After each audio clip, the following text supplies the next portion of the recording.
তাসকিন আহমেদের এই ছবিটাকে বাংলাদেশ দলের প্রতিচ্ছবিও ধরতে পারেন। কিছুতেই মানতে পারছেন না, ম্যাচ জার্সিও খোলেননি, টিম বাসে উঠতে উঠতে মাথা ঝোঁকাচ্ছিলেন, আফসোসে পুড়ছিলেন। এমন ম্যাচও হারা যায়।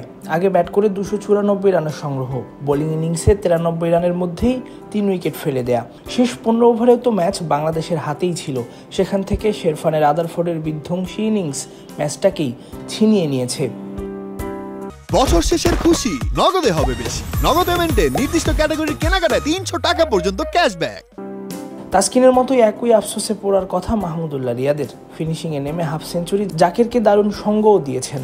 নিজের কাজটা ঠিক মতো করেও অসহায় রিয়াদ। টিম বাসে ওঠার সময় রিয়াদকে দেখেও মনে হলো মন ভার, এত সহজে এই হারের ক্ষত সারবে না তার।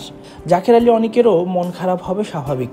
98 মিটার ছক্কা হাঁকিয়ে হাফ সেঞ্চুরি ছুঁতে না পারার আক্ষেপের থেকেও বড় আক্ষেপ তো ম্যাচ জিততে না পারাই। টিম বাসে উঠতে গিয়ে জাকের তাই তাকালেন না কোনো দিকেই। মেহেদী হাসান মিরাজ কিংবা তানজিদ তামিমের ইনিংসও প্রশংসা পাওয়ার যোগ্য, কিন্তু ভাগ্যে নেই রাদারফোর্ডের অমন ওয়ান ম্যান শো কিংবা হোপের মতো পরিস্থিতি মেনে ব্যাটিং শুধু ম্যাচটাই নয়, বাংলাদেশের ক্রিকেটারদের হাসিটাও কেড়ে নিয়েছে।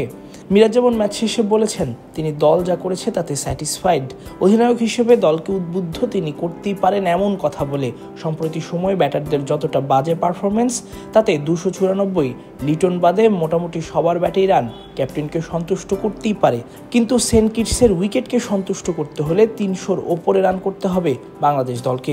অধিনায়ক মিরাজ সেটা এখন বুঝলেই হয়। ও হ্যাঁ, ক্রিকেটারদেরও বুঝতে হবে বই কি। তাসফিক পলক, ক্রিক ফ্রেঞ্জি।